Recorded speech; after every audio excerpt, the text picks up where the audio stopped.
Salawat serta salam semoga senantiasa tercurah limpah kepada junjungan kita Nabi Muhammad, keluarga, sahabat dan seluruh umatnya, sehingga kita semua bisa mendapatkan syafaatnya di yaumil akhir. Alhamdulillah, pada pagi hari yang cerah ini, kita dapat kembali bersama di masjid yang mulia ini untuk mengikuti kajian duha. Bapak Ibu, saudara-saudari sekalian, di pagi yang indah ini, mari kita isi dengan menuntut ilmu di tempat suci ini. Seperti yang kita ketahui, menuntut ilmu itu wajib bagi setiap muslim. Dengan menuntut ilmu, kita akan semakin dekat dengan Allah Subhanahu wa Ta'ala dan semakin bermanfaat bagi sesama. Pada kajian duha kali ini, kita akan mendengarkan kajian yang sangat menarik tentang sirah Nabi. Dan tema ini sangat relevan dengan kehidupan kita sebagai umat Islam. Sebelum kita mulai,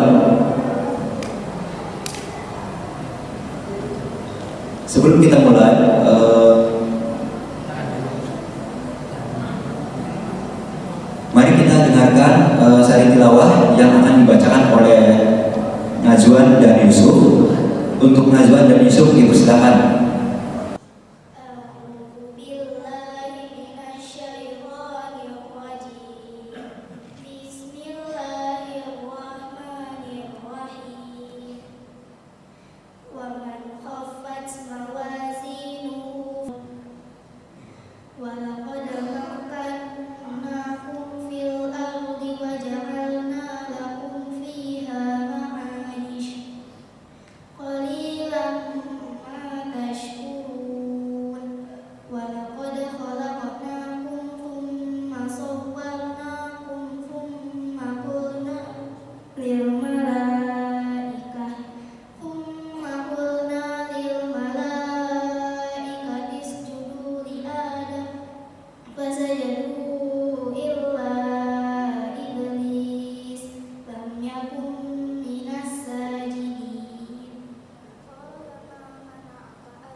Baik, untuk selanjutnya mari kita simak bersama pemaparan dari Dr. Andes Ustaz Iwan Santoso.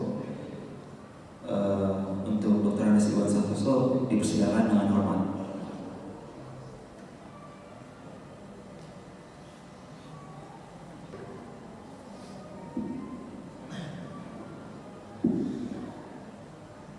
Bismillahirrahmanirrahim. Assalamualaikum warahmatullahi wabarakatuh.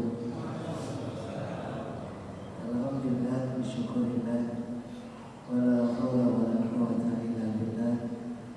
Asyhadu an la ilaha illallah wahdahu la syarika lah, wa asyhadu anna Muhammadan abduhu wa rasuluhu la nabiyya ba'dah. Allahumma shalli wa sallim ala Muhammadin nabiyil karim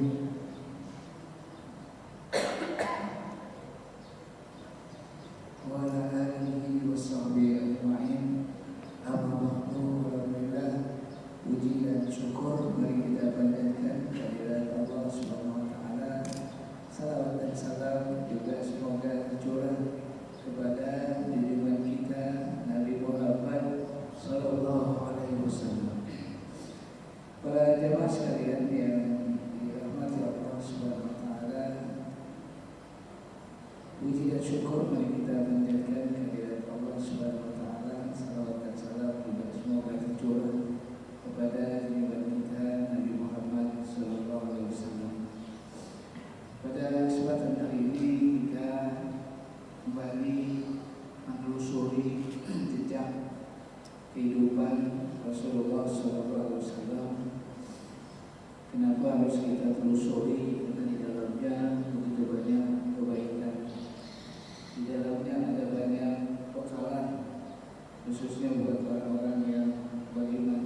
Karena sosok Rasulullah SAW pada akhirnya menjadi uswatul hasanah, menjadi qudwah, menjadi suri tauladan. Jadi bagaimana mungkin kita nggak membahas, nggak menelusuri sejarah kehidupannya kalau kita menjadikan Rasulullah sebagai uswatul hasanah. Jadi emang ini nggak bisa terpisahkan dengan kajian-kajian yang lain, baik itu kajian tauhid, kajian syariat, fikih, kajian akidah. Ini menyatu karena aplikasi Islam itu ada dalam diri Rasulullah SAW. Jadi memang nggak mungkin kita nggak telusuri sejarah kehidupannya. Nah, pada kesempatan kali ini kita sampai pada hijrahnya Rasulullah SAW ke Taif. Kemarin itu jadi pembahasan kita. Ternyata Taif juga menolak kehadiran Rasulullah SAW. Jadi praktis sebenarnya sudah hampir nggak ada jalan keluar. Intimidasi, teror, penyiksaan, pembunuhan sudah dilakukan. Negosiasi Rasulullah dengan orang-orang Quraisy ternyata gagal. Ada upaya pembunuhan terhadap Rasulullah SAW yang berakhir menjadi pemboikotan ekonomi yang terjadi selama 3 tahun. Dalam kondisi kritis begitu, Allah Subhanahu wa taala memanggil 2 pendukung dakwah yang paling kuat ada di garda depan, yaitu Khadijah istri Rasulullah SAW dan Abu Thalib. 2 orang ini sangat berjasa dalam dakwah Rasulullah SAW. Ternyata dalam kondisi yang kritis demikian, justru 2 orang ini diambil oleh Allah Subhanahu wa taala. Jadi praktis sudah. Kondisi semakin kritis, 2 orang pendukung dakwah diambil. Harapan satu-satunya cuma orang Taif. Dengan harapan Taif akan menerima dakwah Rasulullah SAW. Tapi ternyata apa yang terjadi? Taif juga menolak dakwah Rasulullah SAW. Jadi praktis sebenarnya udah ada jalan keluar, solusi.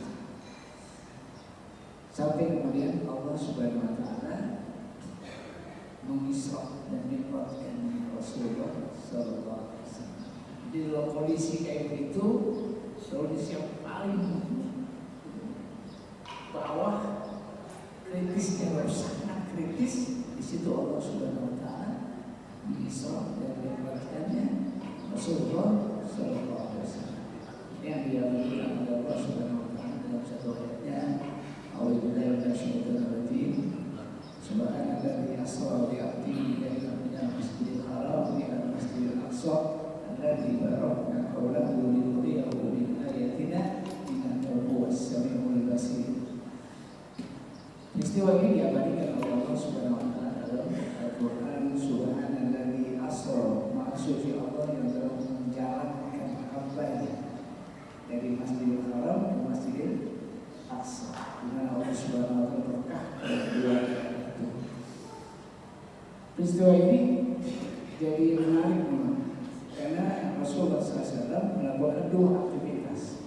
Yang pertama Isra, disebut Isra itu dari jalan dari Masjidil Haram ke Masjidil Aqsa, itu Isra. Begitu disebut Mi'raj, Mi'raj itu Rasulullah naik ke Sidratul Muntaha, lewatin lapis-lapis langit sedemikian rupa sampai menemui Allah Subhanahu wa Ta'ala. Belum pagi Rasulullah sudah ada di Mekah kembali.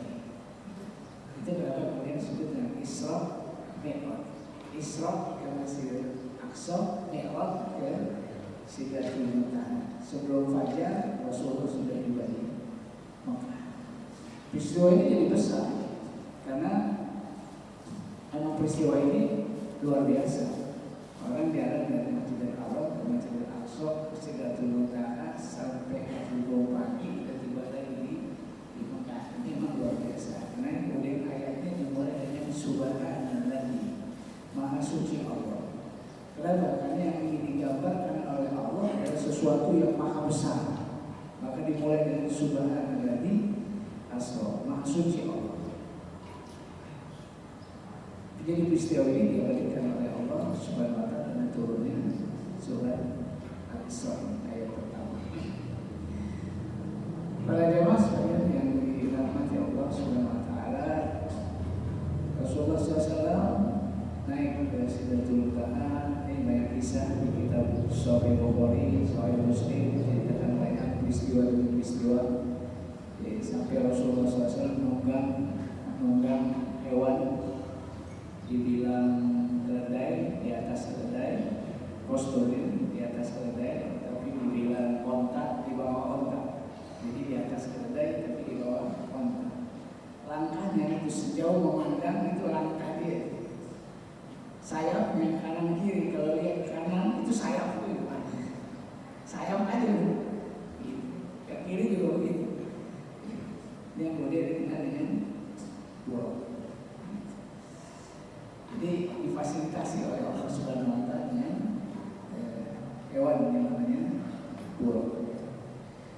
Hewan langit dari langit, nanti kita temukan situ bagaimana Rasulullah SAW bertemu dengan nabi-nabi Allah Subhanahu wa Ta'ala. Sampai yang menarik itu adalah karena kemudian Rasulullah SAW dapat perintah sholat 5 waktu.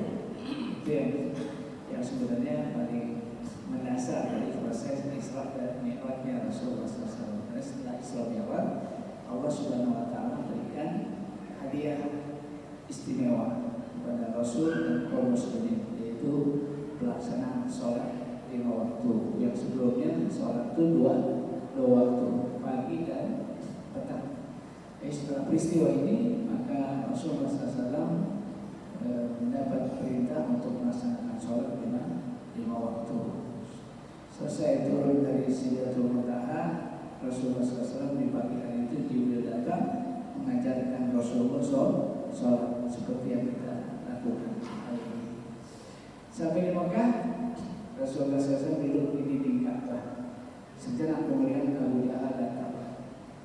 Sejenak Abu Jahal datang. Kata Abu Jahal apa? Kata Abu Jahal, ya Muhammad, ada berita apa lagi?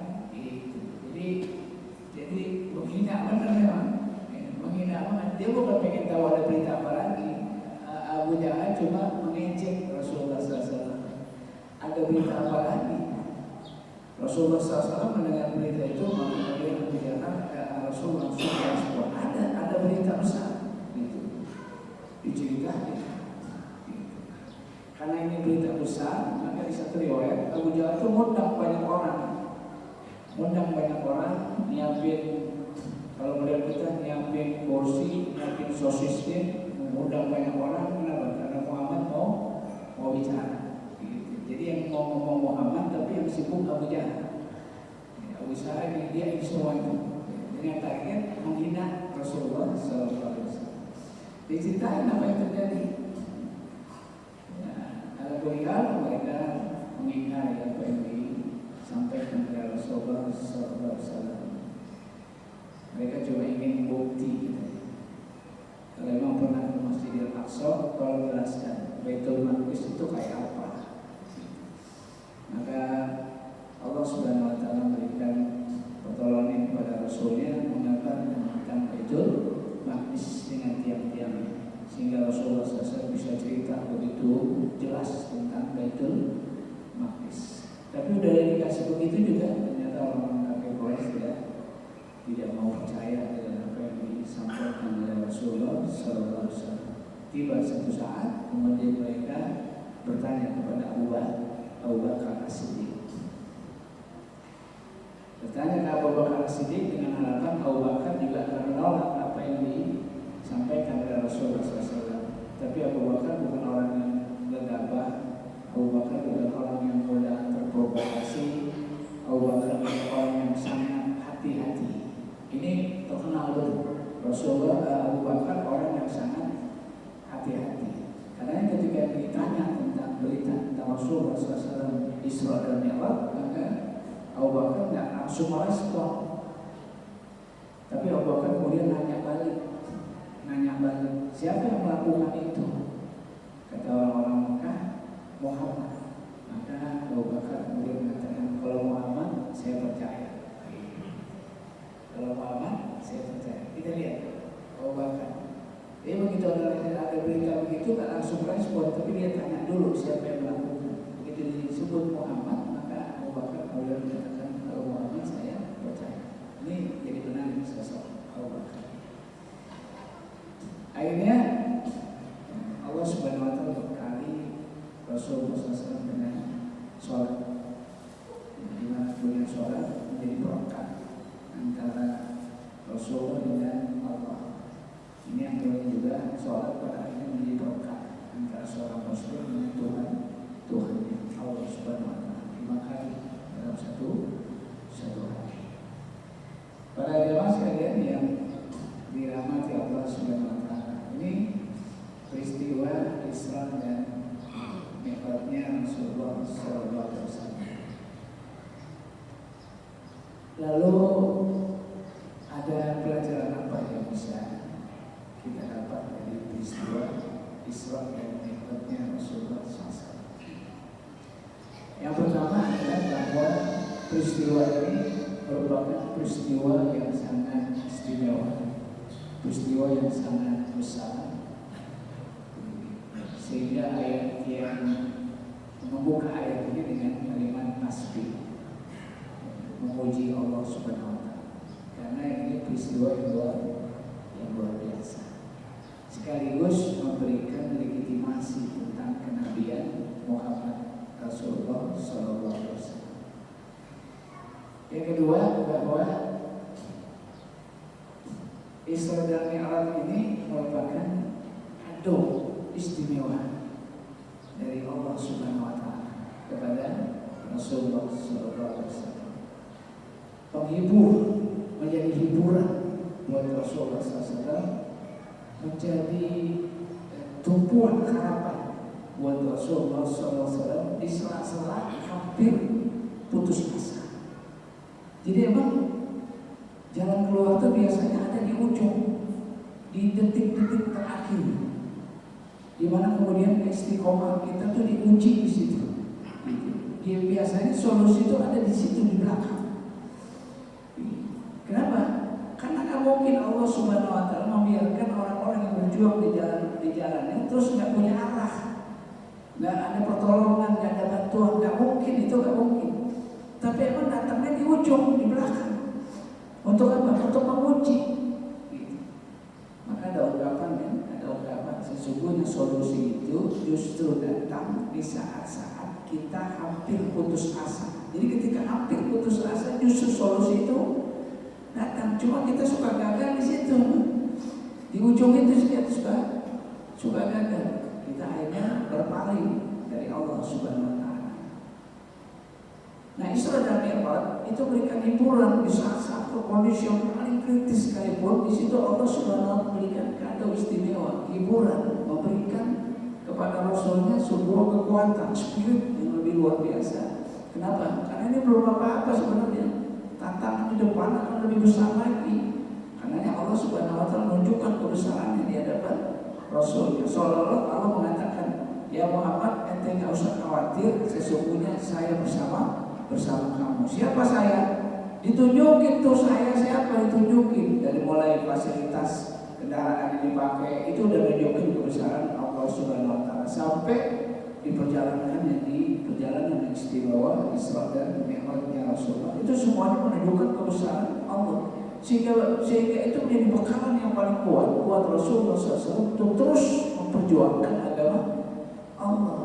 Dan itu menariknya di ujung, diberikannya di ujung, ketika hampir putus asa, nggak ada solusi, nggak ada jalan keluar. Tapi begitulah, sehingga Allah Subhanahu Wa Taala berfirman dalam satu ayatnya, A'udzubillahi minasyaitonir rajim, am hasibtum an tadkhulul jannah wa lamma ya'tikum mathalul ladzina khalu min qablikum massatkumul ba'sa'u wad-dharra'u wa zulzilu hatta yaqula rasulul walladzina amanu ma'ah mata nasrullah ala inna nasrullah qarib. Kata Allah Subhanahu Wa Taala, am hasibtum an tadkhulul jannah, apa kamu akan menyangka bahwa kamu akan masuk surga? Kata Allah, tak dulu. Kamu belum diuji. Ujiannya kayak apa? Masat khumul ba'sa'u wad-dharra'u waz-zulzilu. Penderitaan, musibah demi musibah, sampai kamu bergoncang karena kerasnya ujian yang Allah berikan. Sehingga Rasul dan orang-orang beriman bersokongan sampai bertanya, "Mata nasrullah? Kapan datangnya pertolongan Allah?" Kondisinya udah kritis banget. Sampai orang-orang beriman berkata, "Kapan datangnya pertolongan Allah?" Tapi kata Allah, "Ala inna nasrullah qarib." Sesungguhnya pertolongan Allah itu dekat. Jadi Isra dan Mi'raj benar-benar sebuah bekalan di saat-saat kondisi paling terpuruk, di mana kondisi manusia hampir putus asa. Di situlah Allah berikan kekuatan kepada Nabi dengan menunjukkan kebesaran Allah Subhanahu Wa Taala. Itu yang pertama. Yang kedua, dipertemukannya Rasulullah dengan nabi-nabi yang lain, sehingga seorang nabi yang namanya Muhammad nggak merasa sendiri. Kenapa? Udah banyak nabi-nabi sebelum Rasulullah SAW. Dipertemukan Muhammad dengan nabi-nabi Allah Subhanahu Wa Taala. Itu jadi spirit yang luar biasa. Dan yang ketiga, diberikan perkat yang menguatkan Rasul untuk senantiasa bersama Allah. Apa itu? Salat. Salat itu memberikan penguatan. Makanya 5 kali dalam sehari. Kenapa? Untuk memberikan kontinuitas yang utuh, nggak terputus. Gitu. Kenapa? Karena memang menjadi rahasia kekuatan dakwah di mana seorang senantiasa berhubungan kepada Allah Subhanahu Wa Taala, nggak pernah lalai, nggak pernah lupa, sehingga dia bisa istiqomah dalam perjuangan dakwah. Dilekatkan oleh Allah sedekat-dekatnya. Rasul itu difasilitasi dengan sholat, senantiasa berhubungan dengan Allah Subhanahu Wa Taala. Ini memang luar biasa. Jadi inilah kado istimewa. Isra Mi'raj merupakan kado istimewa buat Rasulullah SAW untuk terus memperjuangkan dakwahnya. Para jamaah sekalian yang dirahmati Allah Subhanahu Wa Taala, kalau kita lihat ke belakang kan memang berat dari mulai intimidasi, teror sampai penyiksaan, pembunuhan itu terjadi. Dan yang lebih berat sebenarnya negosiasi dengan orang Quraisy. Kalau penyiksaan biasa dihadapi oleh sahabat, upaya-upaya pembunuhan itu biasa dihadapi proses. Yang berat itu sebenarnya ketika negosiasi, ini paling berat ujian. Kenapa? Karena yang dikorbankan, kalau salah yang dikorbankan adalah masa depan umat. Gitu. Yang dikorbankan adalah masa depan umat, dan disitulah keistiqomahan dituntut. Gitu. Risikonya besar karena setelah peristiwa negosiasi, tekanan orang Quraisy itu semakin keras sampai berujung gagalnya Nabi masuk ke Taif. Itu kan hampir putus asa. Tapi itu dilakukan oleh Rasulullah SAW. Kalau Rasulullah SAW waktu negosiasi menerima semua tawaran orang-orang Quraisy, mungkin ceritanya jadi beda, jadi lain. Mungkin Rasulullah udah jadi raja, mungkin Rasulullah udah jadi orang yang paling kaya. Karena itu yang ditawarin oleh orang-orang Quraisy dengan harapan Rasulullah diganti dakwah. Kan itu negosiasinya. Dan ini ujian yang paling berat. Gitu. Orang Quraisy menawarkan jabatannya nggak main-main, raja. Ternyata Rasulullah menolak. Apa risikonya? Tekanan demi tekanan yang terjadi. Yang kedua ditawarin harta. sekedar harta, tapi menjadi orang yang paling kaya. Ditolak sama Nabi. Rasulullah SAW tahu banget itu resikonya. Tapi karena yang berpegang pada prinsip yang kokoh, maka resiko apapun akan ditanggung oleh Rasulullah SAW. Maka akhirnya orang Quraisy tahu bahwa negosiasi mereka juga gagal. Sampai akhirnya mereka melakukan upaya pembunuhan terhadap Rasulullah SAW. Saya Al-Buti dalam diskusi orangnya memberikan catatan kenapa Rasulullah menolak semua itu. Yang pertama, menunjukkan bahwa dakwah Rasulullah SAW itu bersih dari segala motivasi rendahan, bersih dari segala motivasi yang hina. Nggak ada tuh cerita itu. Rasulullah SAW berjuang bukan karena harta, Rasulullah berjuang bukan karena wanita, Rasulullah berjuang bukan karena tahta. Nggak ada cerita itu. Suci, murni, original. Dakwah Nabi itu original. Yang kedua, Rasulullah menutup semua syubhat dalam perjuangan. Syubhat itu semua ditutup sama Nabi. Kalau Nabi waktu itu menerima jabatan, mungkin di belakang orang akan mengatakan, ya ternyata Muhammad ujung-ujungnya cuma mau jadi raja. Ya Muhammad ternyata berjuang ujung-ujungnya cuma mau cari harta. Itu gak ada cerita tuh, ketutup tuh. Syubhat itu ketutup.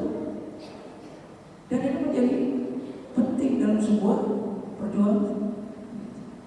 Menutup celah syubhat. Gak ada musuh-musuh Allah kemudian mencari celah bahwa dakwah ini karena ini atau karena itu. Gak ada cerita. Ditutup sedemikian rupa. Dan yang ketiga yang menarik, kalau memang harta jabatan itu menjadi sangat penting dalam menentukan tegak dan tidak tegaknya Islam, maka Rasulullah pasti akan ngambil jabatan itu. Rasulullah pasti akan ngambil harta itu. Kalau harta dan jabatan itu sangat menentukan tegak dan tidak tegaknya agama Allah, pasti akan diambil. Tapi kenapa Rasulullah gak ambil? Karena ternyata bukan karena itu tegak dan tidak tegaknya agama Allah, bukan karena jabatan atau karena harta. Makanya ditinggal sama Nabi. Kalau memang itu sangat penting, nggak mungkin Nabi ninggalin, pasti Nabi akan ambil. Jabatan raja pasti akan diambil, harta pasti akan diambil. Kalau itu sangat menentukan tegak dan tidak tegaknya agama Allah. Ternyata Nabi malah meninggalkan itu. Jadi resiko ini nggak main-main. Nabi melakukan itu dengan keberanian yang luar biasa, dengan resiko yang akan ditanggung. Dan ternyata benar, habis peristiwa itu rentetan penindasan itu sedemikian rupa dan berujung pada ditolaknya Nabi di Taif. Tapi demi Allah, sungguhnya Allah Subhanahu Wa Taala nggak pernah membiarkan pejuang-pejuangnya bingung, nggak ada. Intan surullah ayat surkum wa yusabbit aqdamakum. Kalau kamu benar-benar menolong agama Allah, maka Allah pasti akan menolong kamu dan menguatkan kedudukan kamu. Itu Allah Subhanahu Wa Taala memberikan janjinya. Tapi sekali lagi itu di ujung perlu keberanian yang luar biasa untuk mengambil risiko. Kalau itu nggak ada, makanya Allah akan meninggalkan kita. Maka apa saja kan kadang-kadang kita perlu keberanian. Sekecil apapun kita butuh keberanian. Orang yang beriman pasti memerlukan keberanian. Kalau enggak, dia akan kehilangan keimanannya. Maka dalam hadis yang populer itu, man ra'a minkum munkaran falyughayyir bi yadihi. Siapa saja melihat kemungkaran pasti bakal berubah dengan tangan. Berubah dengan tangan perlu keberanian, perlu siap tanggung risiko, siap pasti ada keberanian. Kalau nggak ada keberanian nggak bisa merubah kemungkaran dengan tangan. Baik tangan nggak pakai lisan, apa pakai lisan nggak perlu keberanian, perlu keberanian. Nggak mungkin orang berani ngomong kalau nggak ada keberanian. Baik lisan nggak mampu juga pakai hati. Emang pakai hati nggak perlu keberanian, perlu keberanian. hati itu minimal meninggalkan kemaksiatan itu benci dengan hati. Jadi bukan diam, benci dengan hati itu meninggalkan kemaksiatan. Meninggalkan kemaksiatan itu perlu keberanian, ada risiko di situ yang harus ditanggung.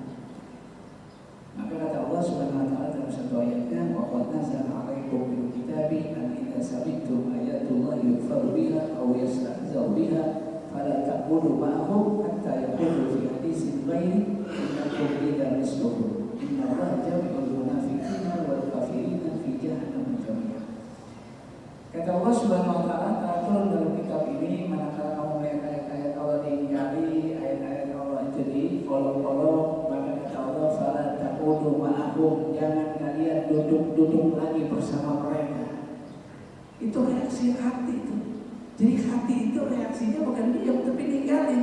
Kalau nggak bisa berubah, ninggalin. Fala taqulu ma'hum, jangan duduk lagi kamu bersama mereka. Hatta yahudu fi hadisin ghairi, sampai mereka berubah sikapnya, sampai mereka berubah sikap. Kalau kamu duduk di situ tapi kamu diam aja nggak berubah, apa kata Allah? Idza misluhum, kamu serupa dengan mereka. Kamu serupa dengan mereka. Apa maknanya serupa? Serupa itu pilihannya cuma dua, ima kita udah kafir, ima kita munafik. Cuma itu doang pilihannya. Kalau disebut serupa itu cuma dua, kita udah jadi kafir atau kita jadi munafik. Karena kalimat berikutnya Allah Subhanahu wa taala berfirman, innallaha jami'ul munafiqina wal kafirina fi jahannam jami'a. Sesungguhnya Allah akan mengumpulkan semua orang kafir dan orang munafik semuanya ke dalam neraka jahanam. Jadi dalam hati aja perlu action, perlu keberanian. Walaupun harus menanggung resiko. Rasulullah SAW menanggung resiko sampai hampir putus asa, sehingga Allah Subhanahu wa taala berikan kado istimewa di Isra dan Mi'rajnya Rasulullah SAW. Inilah babak baru perjuangan dakwah Rasulullah SAW. Karena habis itu kemudian kemenangan demi kemenangan didapat. Kemenangan demi kemenangan didapat setelah itu. Makanya saya katakan susah memang. Di saat-saat terakhir itu ada menentukan sikap kita. Kalau kita istiqomah, maka Allah akan menyelesaikan semua urusan kita. Tapi kalau kita berpaling, maka Allah akan meninggalkan kita. Allah akan meninggalkan kita. Jadi tantangannya di situ. Maka Rasulullah SAW terus berangkat di atas prinsipnya sampai ujian itu sampai pada puncak. Sampai Allah Subhanahu wa taala turunkan pertolongannya. Setelah itu kemenangan demi kemenangan bagi ini Isra dan Mi'raj. Jadi nilai strategisnya Isra dan Mi'raj itu menjadi hiburan buat Rasulullah di saat-saat dakwah ini berada dalam himpitan yang sangat berat. Di situ Allah menghibur dengan Isra dan Mi'raj. Maka menguatkan dengan sholat, di mana kemudian Rasulullah senantiasa bisa berhubungan intensif dengan Allah Subhanahu wa taala. Jadi modal dasar buat orang-orang yang berjuang di jalan Allah Subhanahu wa taala, senantiasa zikir, senantiasa takarub kepada Allah Subhanahu wa taala. Ini poin yang kedua. Jadi Isra dan Mi'raj itu kado istimewa buat Rasulnya setelah beratnya memikul dakwah, beratnya memikul perjuangan dikasih kado istimewa. Yang ketiga, bahwa dari kisah Isra dan Mi'raj ini masalah sikapnya Abu Bakar As-Siddiq ini juga harusnya menjadi suri teladan buat kita. Teladannya adalah jangan mudah terprovokasi sampai jelas masalahnya. Ini kan kadang-kadang kita belum jelas masalah, kita udah bereaksi. Nah, sikap Abu Bakar ini benar. Abu Bakar ini khas yang beliau selalu hati-hati.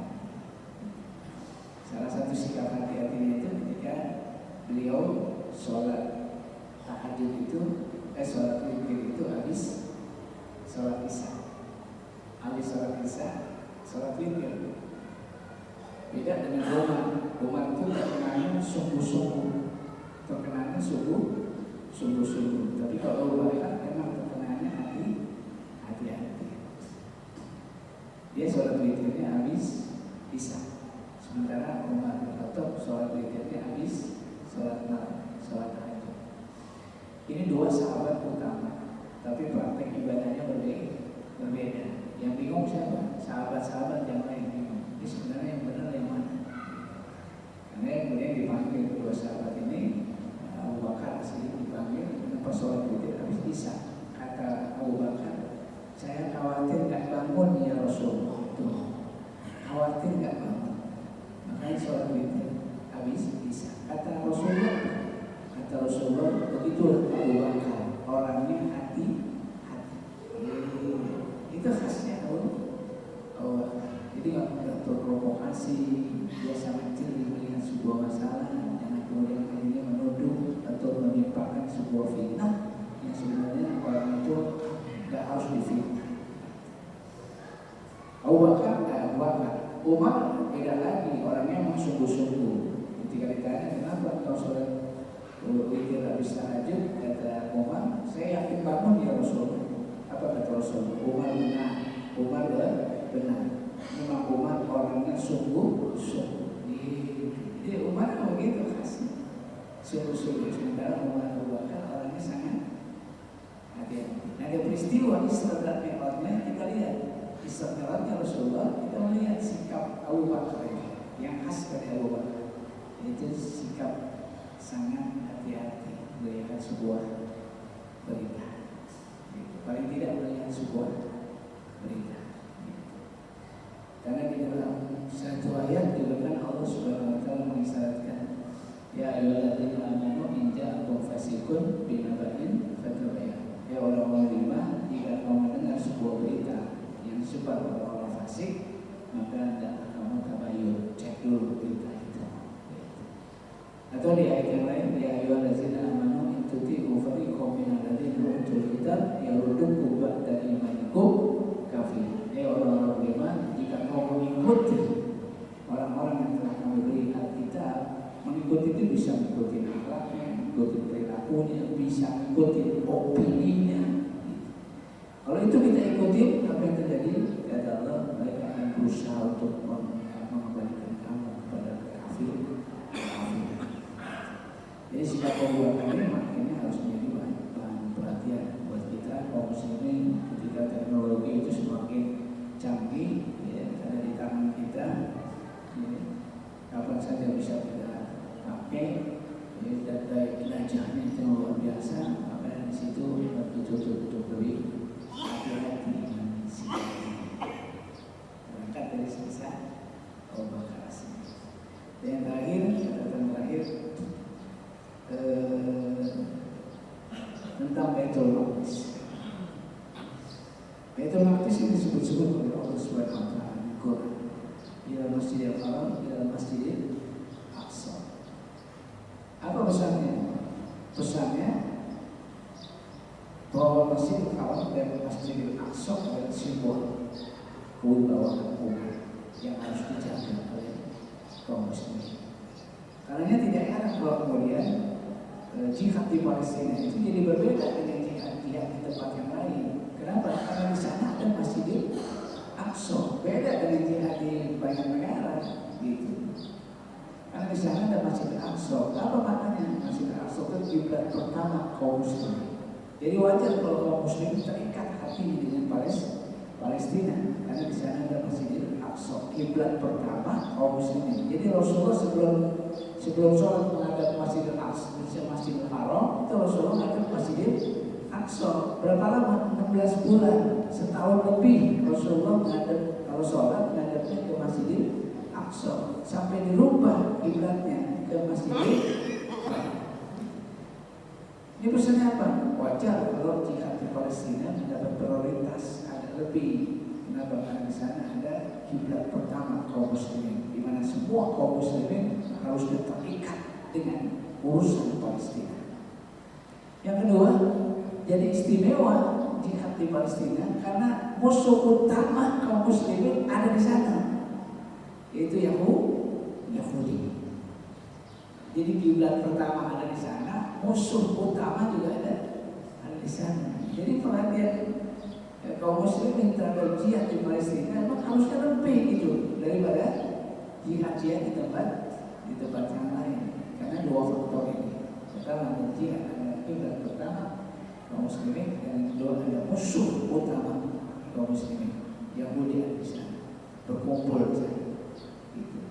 Sehingga harusnya memang jihad di Palestina itu istimewa di hati orang beriman, beda dengan yang lain. Dan Masjidil Aqsa disebut-sebut oleh Allah di dalam Quran karena kemuliaan. Ini catatan-catatan sekitar Isra dan Mi'rajnya Rasulullah Sallallahu Alaihi Wasallam. Kalau ada yang mau sharing, mau berbagi, silakan. Mungkin ada tambahan karena Isra Mi'raj ceritanya banyak. Tapi saya nggak sampai ini di kitab Sahih Bukhari, Muslim, sampai Nabi ketemu dengan Nabi ini sampai tawar-tawaran dari 50 jadi 5 dan sebagainya. Cerita itu banyak di peristiwa Isra dan Mi'rajnya Rasulullah. Tapi saya cuma ingin ambil nilai-nilai yang strategis buat kita. Bagaimana kemudian kita menjadikan Isra dan Mi'raj ini menjadi inspirasi buat orang yang ingin agama Allah, bahwa tugasnya memang istiqomah. Itu pos yang tak boleh ditinggal. Pos yang tak boleh ditinggal untuk kita berada di prinsip sampai Allah menurunin pertolongannya, sampai Allah memberikan bantuan. Tugas kita cuma pastikan kita ada di pos amar ma'ruf nahi munkar, istiqomah di posnya, jangan kemana-mana, karena nanti Allah yang akan menyelesaikan masalah kita.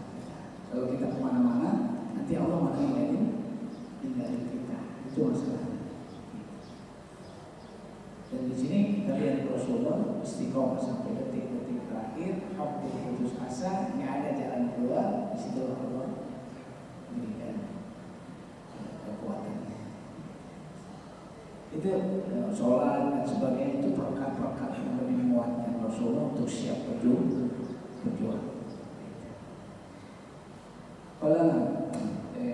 Maka silakan kalau ada yang mau sharing, berbagi informasi, atau ada yang mau tanya, kalau saya bisa jawab. Baik. Ya, alhamdulillah kita telah sampai pada sesi tanya jawab. Bagi Bapak, Ibu, Saudara-saudari sekalian yang memiliki pertanyaan terkait materi yang telah disampaikan, dipersilakan untuk Bapak, Ibu, Saudara-saudari sekalian untuk bertanya. Terima kasih.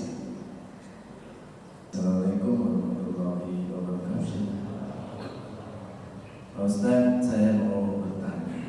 Kalau kita mendengar, karena kita nggak bisa melihat ya perjuangan Rasul, tapi hanya mendengar dari para sahabat sampai dengan ulama sekarang, itu luar biasa. Nggak kebayang bagaimana beratnya. Nah, kalau kita implementasikan ke zaman saat sekarang, kan Rasul dulu lebih prioritas itu awalnya tentang tauhid ya, misalnya, mana orang-orang yang masih kafir untuk diajak ke jalan yang benar. Kalau saat ini, kalau mungkin kita di negara Amerika, mungkin masih bisa kita berdakwah tentang tauhid karena mayoritas non Muslim. Di negara-negara Eropa atau dan lainnya yang mayoritas non Muslim itu, saya melihat ustadz-ustadz di sana itu luar biasa dalam berdakwah untuk mengajak dalam ketauhidan Islam. Nah, saya kembali ke kita di sini di komplek ini aja, kalau saya jawab, komplek ini mungkin 99% itu sudah Muslim. Istilahnya saya yakin 100% tauhidnya mereka itu insya Allah nggak bisa dibeli. kasih rumah, tak kasih mall, pindahnya apa sih kamu pernah ngomong? Insya Allah itu Ustaz. Di sini kan banyak ustadznya, banyak pendakwah. Artinya kalau dalam kondisi seperti di tempat kita ini yang sudah banyak tauhidnya, sudah kuat insya Allah. Hanya masalah mungkin belum sholat masjid, masih di rumah masing-masing. Itu prioritas dakwah itu untuk kita di sini itu seperti apa Ustaz? Apakah masih tentang tauhid? Tentang tauhid, saya ini anak-anak muda yang tanya saya, Pak, ustaz-ustaz di semua udah paham. Kenapa orangnya udah Islam semua? Agamanya udah tahu semua.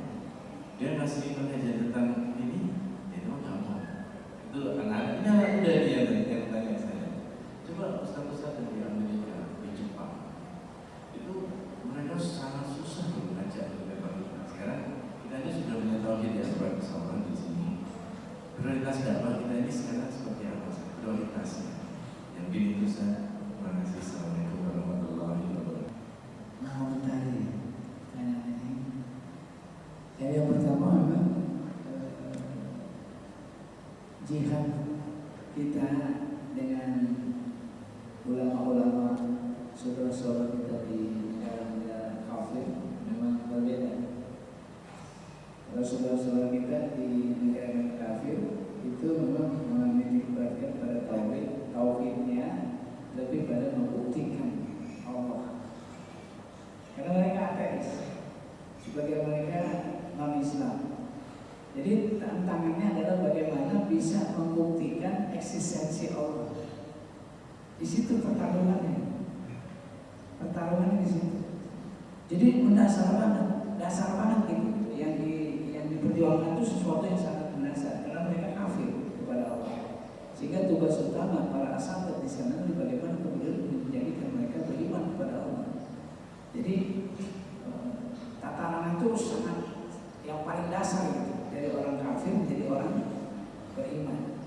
Makanya kental dengan adanya tauhid. Tauhid ini lebih pada membuktikan eksistensi Allah dalam kehidupan nyata. Itu tantangannya itu. Gitu. Maka di kitab-kitab akidah orang-orang yang berjuang di Eropa, di Amerika itu lebih pada menggiring masyarakat Eropa untuk meyakini adanya Allah Subhanahu Wa Taala. Karena orang-orang di sana itu kan mengagungkan akal. Yang nggak kelihatan nggak ada, ya nggak ada. Gimana bilang ada, orang kelihatan juga nggak ada. Nah ini gimana buktinya? Jadi itu tantangan-tantangan di negara-negara kafir itu begitu. Makanya kisah-kisahnya itu ada di kitab-kitab akidah itu. Salah satunya adalah ketika mereka mengatakan jadi konsep ateis itu udah dari TK, dari SD, dari SMP itu ditawarkan kuat gitu ke anak-anak didik mereka. Salah satu proses pembelajaran adalah metode Hawas. Metode Hawas itu metode baca indera. Apa yang bisa dirasakan, bisa dilihat, ya ada. Kalau nggak bisa dilihat, ya nggak ada. Itu inti ajarannya itu. Maka komunis, ateis juga kan begitu. Maka di sekolah-sekolah itu digambarin kita akidah. Di sekolah-sekolah digambarin gurunya ngangkat abusan. Anak-anak lihat abusan, anak-anak lihat Pak, berarti abusan ada. Berarti abusan ada. Papan tulis. Anak-anak lihat papan tulis, lihat Pak, berarti papan tulis ada. Terus digiring sampai pada satu titik. Anak-anak lihat Allah, ditanya anak-anak lihat Allah, anak-anak bingung. Kata anak-anak, enggak, apa kata guru? Berarti Allah tidak ada. Itu metode Hawas. Mereka mengandalkan akal semata-mata gitu. Bukan nggak masuk akal yang enggak. Gitu. Kafir-kafiran. Dan di situ tantangannya ulama-ulama kita di negara-negara kafir. Karena kemudian kisah itu nggak berhenti sampai ada pertanyaan anak di ujung kelas. Di ujung kelas ada anak yang nanya. Karena ditanya Allah kelihatan apa enggak, Allah melihat Allah apa enggak, kata anaknya enggak, berarti gurunya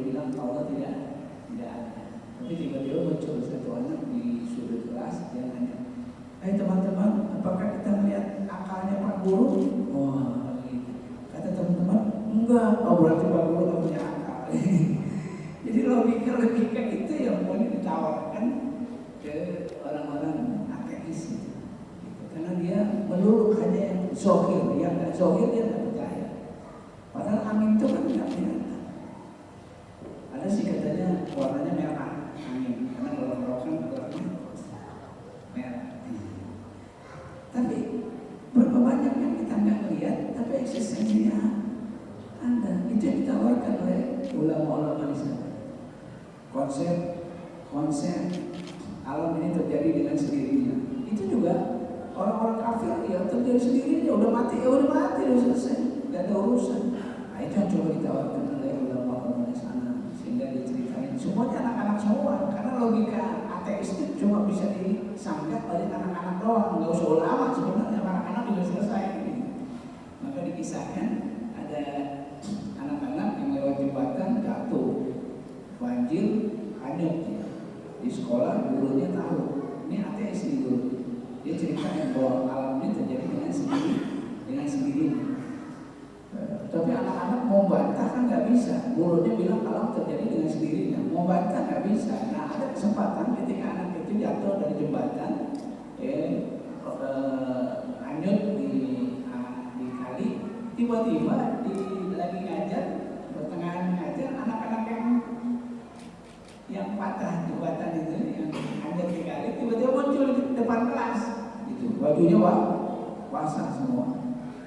Kata gurunya, lah katanya kamu lalu di bawah air sungai, kenapa bisa selamat? Kata guru, kata anak-anak, ya Pak, pas kaki kita lagi hanyut di kali, itu kayu-kayu yang di jembatan itu dia ke bawah arus terus jadi satu, jadi nempel satu. Nah kami bisa naik ke atasnya. Kata Pak gurunya, nggak mungkin kayu itu bisa aja rapat sendiri gitu, nggak mungkin. Lalu kemudian anak-anak teman-teman, kalau kayu aja nggak bisa rapat sendiri, bagaimana mungkin alam semesta ini bisa rapat sendiri? Nggak bisa, emang nggak bisa gitu. Pasti ada yang ngatur.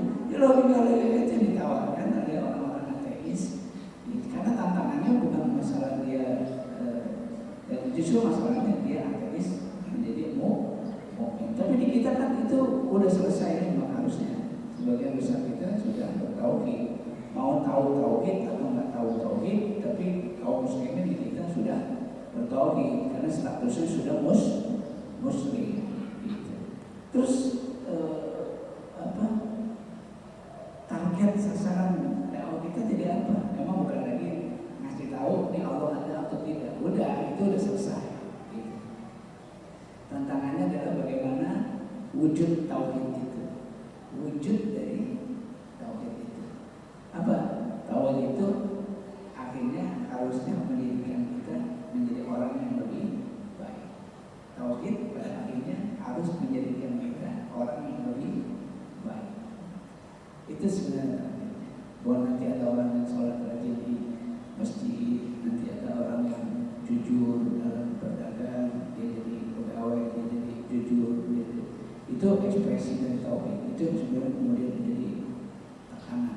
Jadi konsentrasinya pada buah tauhid, yaitu akhlak.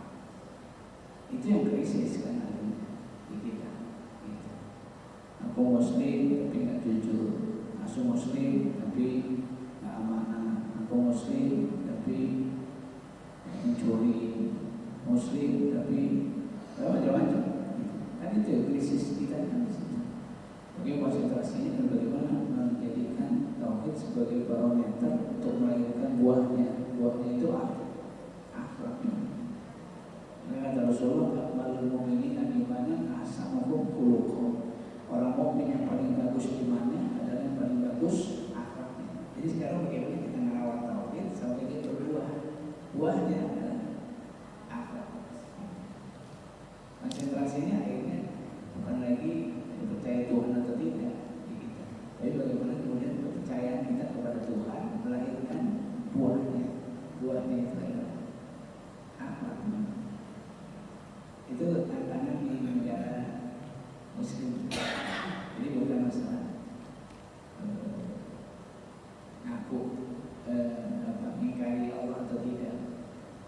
Berarti sekarang dituntut untuk apa yang dihasilkan kalau kita beriman kepada Allah Subhanahu. Itu komentar aja sih, komentar.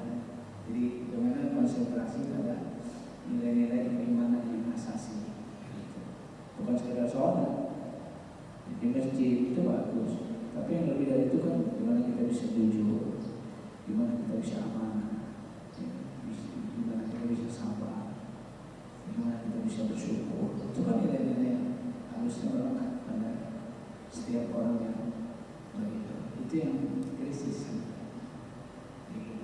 Itu yang harus dipus dan terus berangkat dari ulama, terus berangkat dari pemimpin, terus berangkat dari ustaz-ustaznya. Karena nanti yang bikin berkah hidup itu jadi itu rahmat lil alaminnya kan di situ. Gitu. Kalau iman sekedar iman nggak ada buahnya, di mana rahmatan lil alamin? Rahmatan lil alaminnya ketika iman itu berubah menjadi akhlak, dan di situ berikan kenyamanan, ketenangan, ketentraman di masyarakat. Orang yang warok itu tidak memakan barang haram. Kalau itu ada di tengah-tengah masyarakat aman, ketinggalan barang apa juga aman gitu. Kenapa? Masyarakatnya warok. Dia tahu ini bukan punya dia akan cari siapa pemiliknya. Jadi masyarakat itu akan tenang, warok aja. Belum zuhud, belum amanah, belum kalau sifat-sifat itu melekat di tengah-tengah kehidupan masyarakat. Masyarakat itu bisa dipastikan masyarakat yang aman, tenang, tentram. Dari situlah esensi dari rahmatan lil alamin. Aman tetangga enak, aman tamu dihormati. Ya aman, udah nyaman semua. Makanya kata Rasulullah, makan ayuni kebillahi wal yawmil akhir. Maka siapa yang beriman pada Allah dan hari akhir, maka adalah dia menghormati tamunya, dia menghormati tetangganya. Maka dia berkata yang baik atau baik. Kalau bisa baik dia ngomong dan dia diam. Kalau itu terjadi, ya masyarakat nggak ada yang lebih baik dari masyarakat itu. Catatannya apa? Tauhidnya benar. Kalau tauhidnya benar, wujud dalam akhlak, dan akhlak itu yang kemudian menjadi rahmatan di dalam nyaman dalam kehidupan masyarakatnya punya akhlak, dan akhlak nggak muncul kecuali berangkat dari tauhid. Tapi sekali lagi target kita bukan sekedar ngakuin Allah ada apa enggak, itu sudah selesai. Jadi bagaimana kemudian bukti bahwa Allah itu ada? Caranya apa? Caranya menumbuhkan akhlak, jujur. Itu orang jujur tahu kalau Allah ada. Ketika dia nggak jujur, berarti dia tahu Allah nggak ada. Itu urusannya tauhid itu, bukan masalah yang lain. Orang yang jujur itu urusannya tauhid, serius. Kenapa? Karena dia ketika dia berdusta, dia imannya lagi nggak ada. Kalau dia berdusta, pertanyaan besarnya adalah terus Allah di mana? Gitu. Kalau dia berdusta, makanya serius. Kalau soal penakut itu biasa, pelit, ada aja nggak apa-apa. Tapi kalau udah dusta, berkhianat, itu Allah di mana coba? Serius. Maka ketika ada satu sahabat bertanya, ya Rasulullah, ada nggak mungkin yang penakut jabatan? Penakut, mukmin penakut, kata Rasulullah, ada. Mukmin penakut, ada. Artinya masih pantas gitu, penakut masih wajar. Ada sahabat tadi nanya, ya Rasulullah, ada nggak mukmin pelit? Ada nggak mukmin pelit? Ada, kata Nabi. Ada, emang ada gitu. Masih pantas gitu. Nggak ngeluarin dia dari keimanan enggak. Tapi ketika ditanya, ya Rasulullah, ada nggak muslim yang berdusta? Nah kalau ini nggak ada nih. Nggak ada nih. Karena urusan serius. Ketika dia berdusta, pertanyaan besarnya adalah Allah di mana? Gitu. Udah kacau tuh tauhidnya. Orang yang berkhianat, kalau dia berkhianat, pertanyaannya Allah di mana? Ini serius banget nih. Makanya berdusta, berkhianat, ini sifat orang munafik. Jadi serius dalam kacamata keimanan. Tapi kalau sudah pelit, menakut, efeknya ada, tapi personal. Tapi ketika udah berdusta, berkhianat, mengingkari janji, curang dalam persaingan, kalau itu sudah ada. Itu tauhidnya masalah. Itu tauhidnya bermasalah, bukan yang lain. Tauhidnya bermasalah. Rasul mengatakan kalau ada 4 sifat ini pada seseorang, maka dia munafik tulen, 100% dia munafik. Kalau dia berkata dia dusta, kalau dikasih amanah dia khianat, kalau dia berjanji dia pungkiri janjinya, dan kalau dia bersaing dia curang bersaingnya. Kalau 4 ini ada, kata Rasulullah, dia munafik tulen, 100% asli munafik. Karena ini sifatnya berubah, udah menunjukkan tidak ada iman kalau 4 ini ada pada diri seseorang. Jadi urusannya mau kembali ke tauhid. Ada yang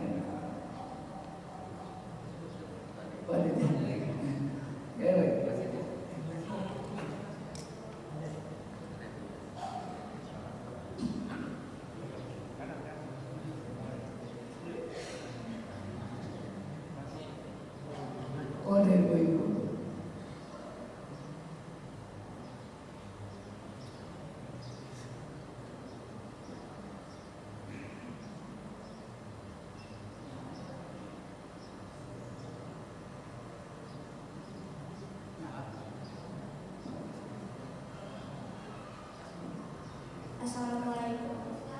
Waalaikumsalam. Saya Aisyah, siswi MTS. Mau tanya sama Ustadz sebagai berikut. Apa hukumnya memperingati hari Islam seperti Mi'raj, Maulid Nabi, nuzul Quran agar mendekatkan atau ketinggalan umat bersama Nabi?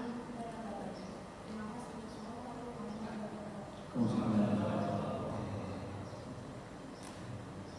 Memperingati hari-hari besar berangkat dari sejarah besar, boleh apa enggak? Boleh apa enggak?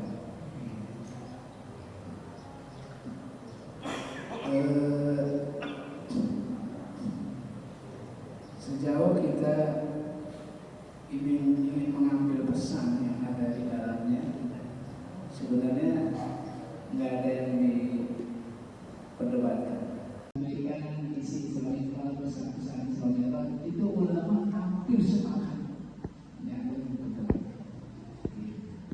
Tapi ketika mau Islam harus baca ini dulu, baca ini dulu. Nanti yang sini harus baca ini, harus baca, kalau nggak baca ngasah dan sebagainya. Nanti yang itu jadi perdebatan. Maulid Nabi nggak sepakat. Dari dulu sampai sekarang nggak ada perdebatan. Sekarang aja ini nggak ada ceritanya. Kenapa? Karena yang diambil adalah pesan-pesan dari Maulid Nabi, pesan-pesan dari Nabi dan Rasulullah SAW, pesan-pesan dari seorang Muslim harus mencintai Nabi-nya. Momentum itu dipakai untuk menumbuhkan rasa cinta kepada Nabi. Itu hampir secara umum ulama-ulama sepakat. Tapi kemudian jadi agak ramai karena berpasang Maulid Nabi itu harus baca ini, harus baca itu, kalau baca ini yang Maulid dan harus baca ini, baru Maulid dan macam-macam. Sedemikian rupa di situ terjadi perdebatan. Di kampus saya ada 11 sebenarnya, bukan kampus kompleks, ada 11 kompleks. Itu sekarang lebih parah. Awal-awal memang sangat menolak. Dua akhirnya mulai berjanji kepada berjanji bisa rawat ujian kepada Rasulullah. Tapi karena ini hari ulang tahun Nabi, hari kelahiran Nabi, akhirnya yang datang harus pakai baju bagus. Kenapa? Karena hari ulang tahun Rasulullah. Sampai pakai baju bagus saja masih bisa ditahan. Yang belakangan harus bawa kado, dikasih ke mana? Ke ustaznya. Ntar ustaznya nyampe Rasulullah. Nah ini benar-benar. Jadi kalau kita bisa bawa kado buat Rasulullah. Nah ini benar-benar. Yang begini-begini kan akhirnya bukan substansinya sudah selesai. Bahwa Maulid Nabi dipakai untuk membangkitkan semangat cinta kepada Rasul. Selesai itu, tidak ada perdebatan. Dan menjadi perdebatan menjadi aksesoris yang menyertai peristiwa perayaan itu, itu menjadi sesuatu yang sebagian ulama awali tidak boleh ini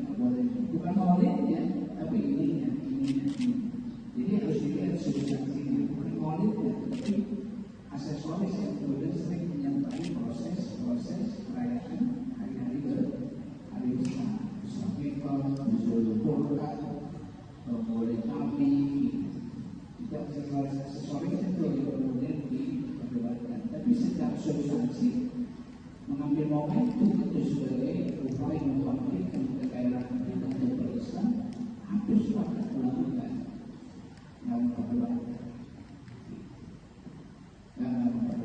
Bahwa kemudian jabatan tidak ada, jabatan tidak ada, itu bukan alasan untuk melakukan. Kemudian itu hal karena manfaatnya yang begitu banyak. Jadi momentum kita untuk diambillah pelajaran kita.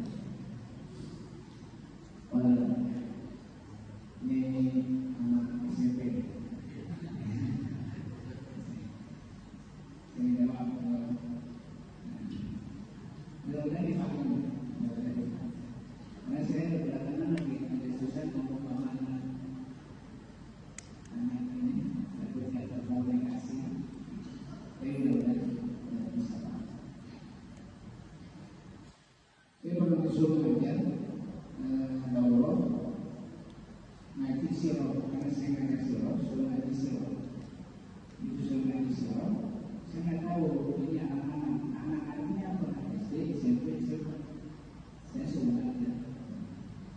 Nah, dilarang yang dalam bahasa Jawa ini saya berharap masalah menurut dia itu tidak relevan, itu merusak dan sebagainya.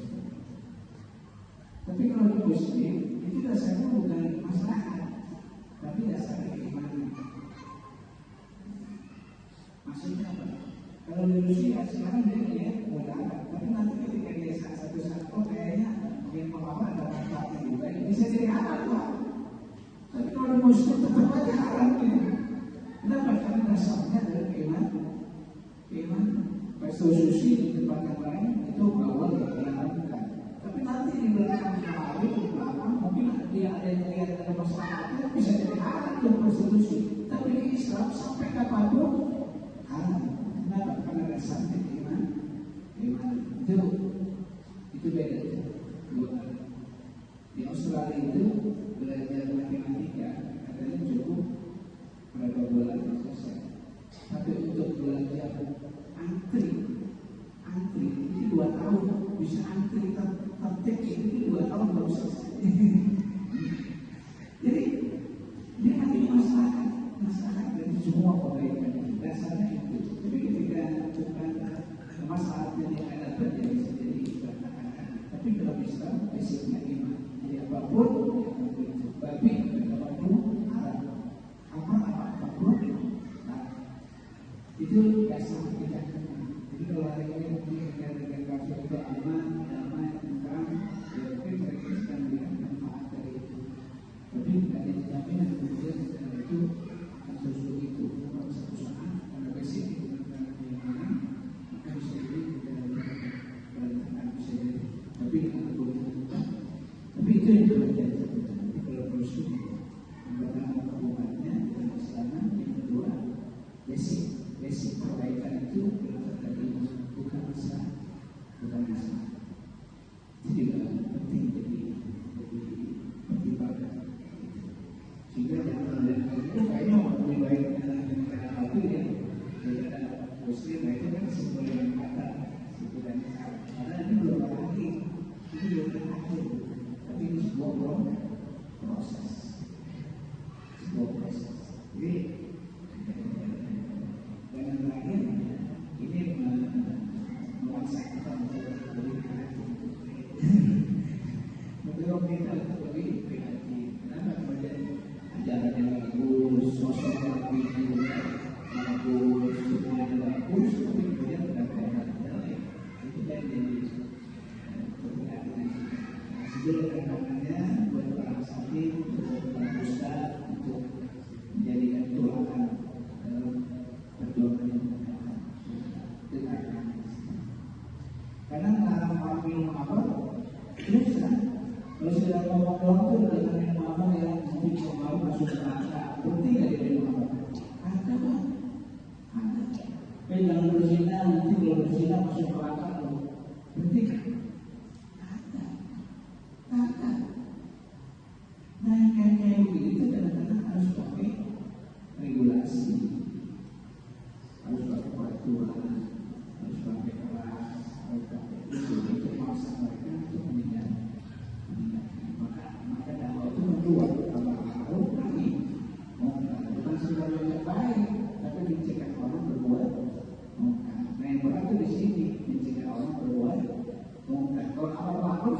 saya mau menyampaikan aja kebaikan, kalau dengar kan mau katakan salah. Tapi kalau nahi munkar itu akan berhadapan dengan orang-orang yang memiliki kemungkaran di situ.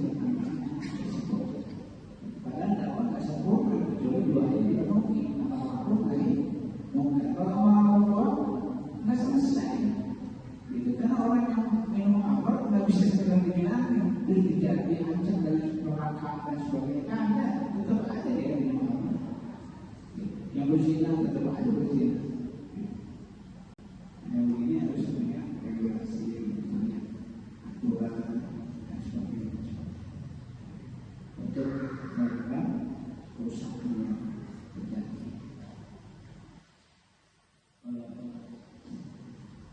Cukup tadi belum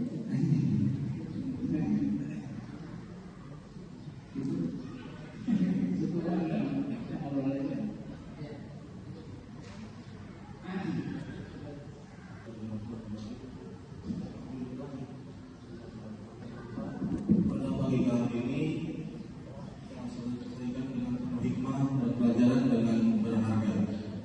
Semoga ilmu yang telah kita dapatkan menjadi amal soleh yang bermanfaat serta dapat memperkuat iman dan ketakwaan kita kepada Allah Subhanahu wa Ta'ala. Kami mengucapkan terima kasih kepada Bapak Dr. Andes Iwan Santoso yang telah memberikan tausiah yang penuh dengan inspirasi serta kepada seluruh para hadirin yang telah meluangkan waktunya untuk hadir dan mengikuti acara kajian pada pagi hari ini. Dan untuk mari kita senantiasa meningkatkan ibadah mendalami apa yang telah menjadi teladan Nabi Muhammad SAW agar kita dapat selalu meneladani beliau dalam kehidupan kita sehari-hari. Sebelum kajian kali ini ditutup, kami berdua mohon maaf sebesar-besarnya apabila ada kekurangan ataupun kesalahan selama acara berlangsung. Semoga kita semua selalu diberikan kesehatan dan kemudahan oleh Allah Subhanahu wa Ta'ala sehingga kita bisa bertemu kembali di kajian-kajian selanjutnya, insyaallah. Mari kita sama-sama berdoa penutup majelis. Asyhadu an la ilaha illa anta asyhadu an la ilaha illa anta astaghfiruka wa atubu ilaik. Wabillahi taufiq wal hidayah. Wassalamualaikum warahmatullahi wabarakatuh.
itu ulama hampir sepakat. Tapi ketika mau sholat harus baca ini dulu, harus baca ini dulu. Nanti yang sini harus baca ini, harus baca, kalau nggak baca nggak sah dan sebagainya. Nanti yang begitu. Jadi kita baca. Mulai Nabi sepakat. Dari dulu sampai sekarang nggak ada perdebatan. Sekarang aja.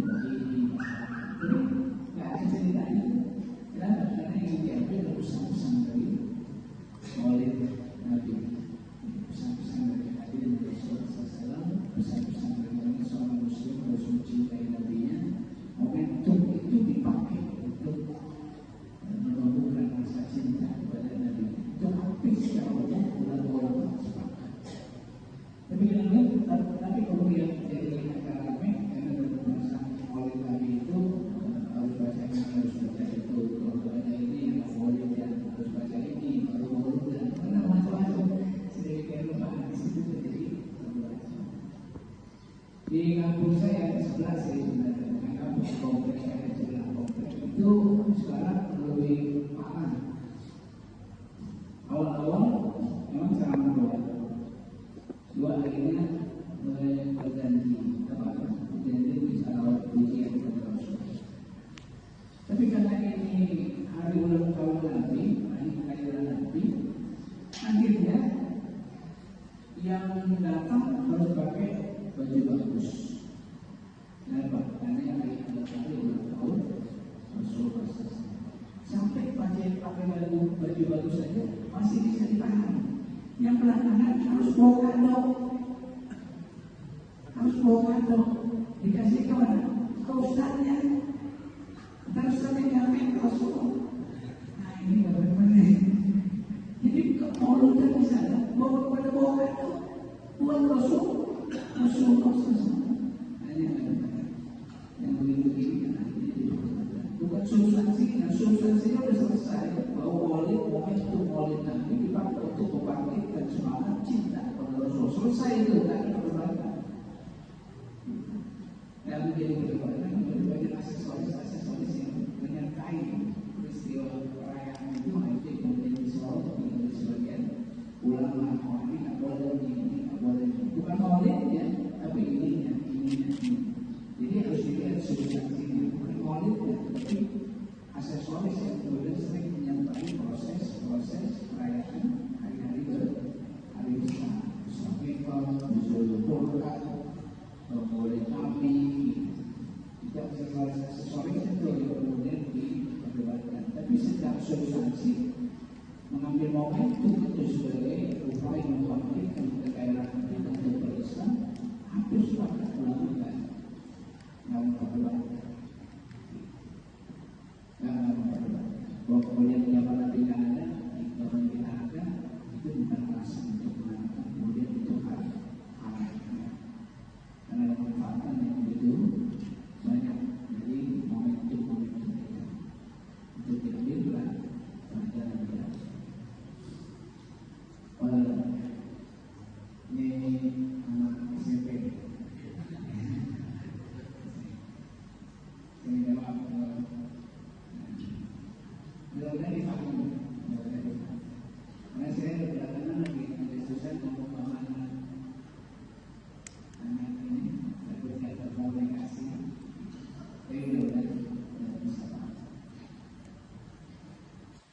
Saya pernah disuruh mengajar daurah ngaji sirah, karena saya ngajar sirah, suruh ngaji sirah.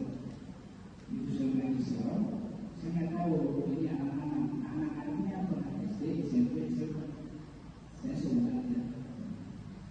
Nah, dilarangnya dalam bahasa Jawa ini dilarang saya berhalangan. Akhirnya saya minta Ustaz yang lain untuk mengisi yang saya hasil. Apa yang terjadi? Sebenarnya saya mengisi anak prasekolah dan SD. Wah, susah. Maka itu saya minta bantuan kepada sekolah SD pasangan bisa berkomunikasi dengan anak-anak SD. Kalau saya mungkin jadi agak sulit berkomunikasi dengan bahasa anak-anak SD. Ya bila ada ustaz yang kebetulannya kepala sekolah SD pasangan. Jadi kemudian kamu mudah-mudahan sampai ya tadi Putri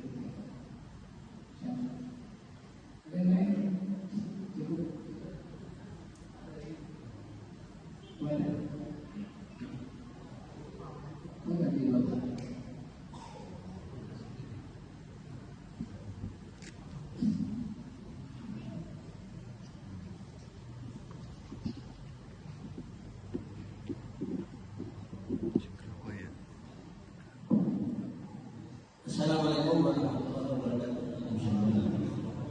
Pak Ustaz, jadi mungkin saya bingung melihatnya. Di medsos itu katanya ada penelitian negara-negara yang ateis, yang kemudian yang muslim, yang penduduknya paling mayoritas muslim ini, melihat dari penelitian yang berkaitan dengan keamanan, kemudian dengan ketenangan masyarakat, kemudian dengan gejolak-gejolak masyarakat.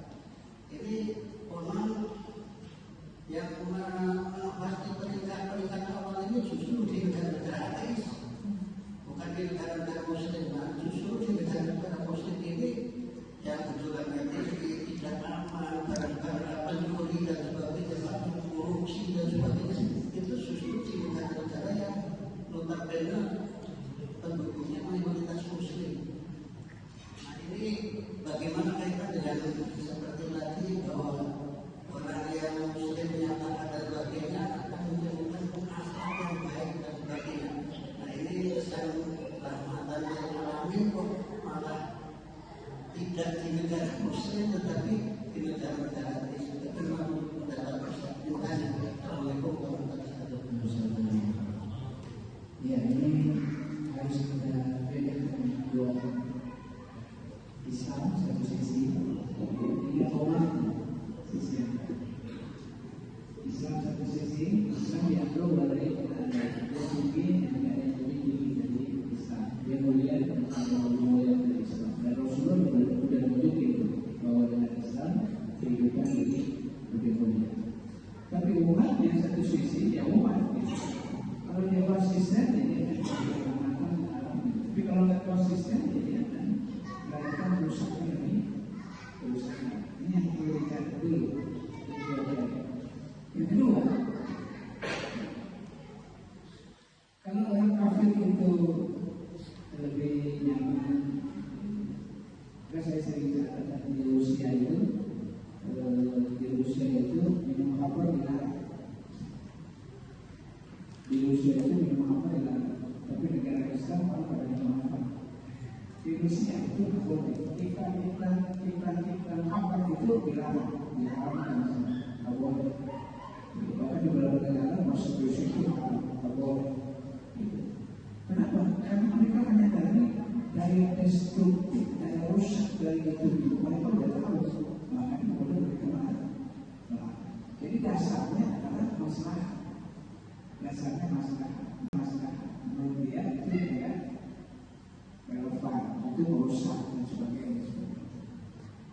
Tapi kalau di Muslim itu dasarnya bukan masalah, tapi dasarnya keimanan. Maksudnya apa? Kalau di Rusia sekarang dia lihat modal, tapi nanti ketika dia satu saat kayaknya yang mengapa ada manfaatnya juga, bisa jadi halal lah. Tapi kalau di Muslim tetap aja haram gitu. Kenapa? Karena dasarnya adalah keimanan. Bakso sushi di tempat yang lain itu bawah yang diharamkan. Tapi nanti di belakang hari di belakang mungkin dia ada yang lihat ada masalahnya bisa jadi halal itu prostitusi. Tapi di Islam sampai kapanpun halal. Kenapa? Karena dasarnya iman. Itu beda itu. Di Australia itu belajar matematika katanya cukup berapa bulan selesai.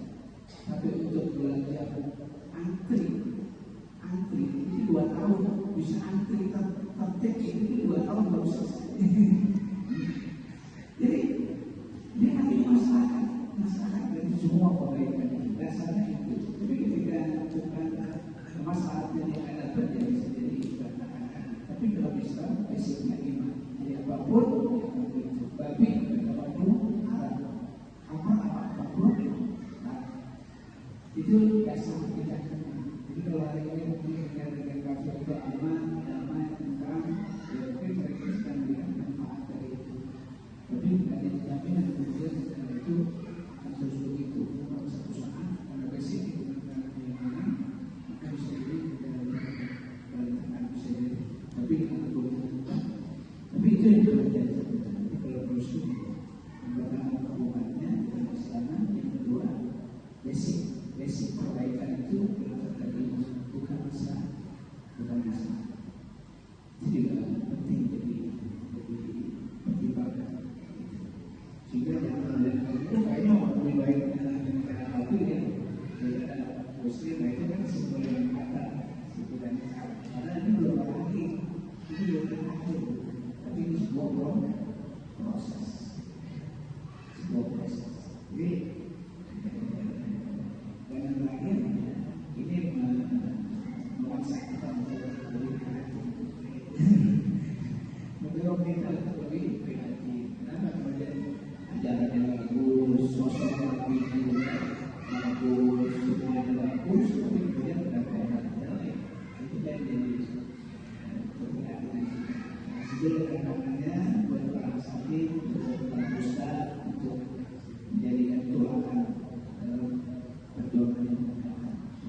sudah ngomong doang tuh dengan ngomong yang nanti baru masuk neraka. Berarti nggak dia ngomong? Ada bang, ada. Tapi jangan berzina, nanti kalau berzina masuk neraka loh. Berarti ada. Nah yang kayak begitu kadang-kadang harus pakai regulasi, harus pakai peraturan, harus pakai kelas, harus pakai itu maksa mereka untuk meninggalkan. Maka dakwah itu membuat harus nahi mungkar, bukan sekedar yang baik, tapi mencegah orang berbuat mungkar. Nah yang berat itu di sini mencegah orang berbuat mungkar. Kalau amar ma'ruf sih selesai, menyampaikan aja kebaikan, yang dengarkan mau katakan salah. Tapi kalau nahi mungkar itu akan berhadapan dengan orang-orang yang memiliki kemungkaran di situ dengan risiko. Padahal dakwah nggak sempurna, kecuali dua ini dipenuhi, amar ma'ruf nahi mungkar. Kalau amar ma'ruf nggak selesai. Gitu. Karena orang yang minum khamr nggak bisa sekedar dibilangin, diancam dari neraka dan sebagainya. Karena tetap ada yang minum khamr. Yang berzina tetap ada berzina. Yang begini harus punya regulasi, punya aturan dan sebagainya untuk meredam kerusakan yang terjadi. Cukup tadi belum itu.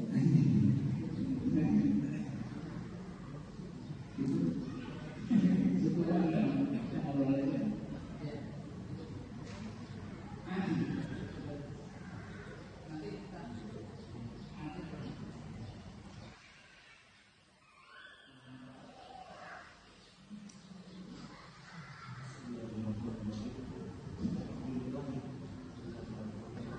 pada pagi hari ini yang sudah disampaikan dengan penuh hikmah dan pelajaran dengan berharga.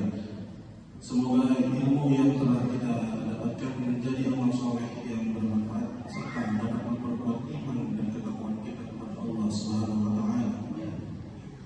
Kami mengucapkan terima kasih kepada Bapak Randes Iwan Santoso yang telah memberikan tausiah yang penuh dengan inspirasi serta kepada seluruh para hadirin yang telah meluangkan waktunya untuk hadir mengikuti acara kajian pada pagi hari ini. Dan untuk mari kita senantiasa meningkatkan ibadah mendalami apa yang telah menjadi teladan Nabi Muhammad SAW agar kita dapat selalu meneladani beliau dalam kehidupan kita sehari-hari. Sebelum kajian hari ini ditutup, kami berdua mohon maaf sebesar-besarnya apabila ada kekurangan ataupun kesalahan. Selama acara berlangsung, semoga kita semua selalu diberikan kesehatan dan kemudahan oleh Allah Subhanahu wa Ta'ala sehingga kita bisa bertemu kembali di kajian-kajian selanjutnya, insyaallah. Mari kita sama-sama berdoa penutup majelis. Asyhadu an la ilaha illa anta asyhadu an la ilaha illa anta astaghfiruka wa atubu ilaik. Wabillahi taufiq wal hidayah. Wassalamu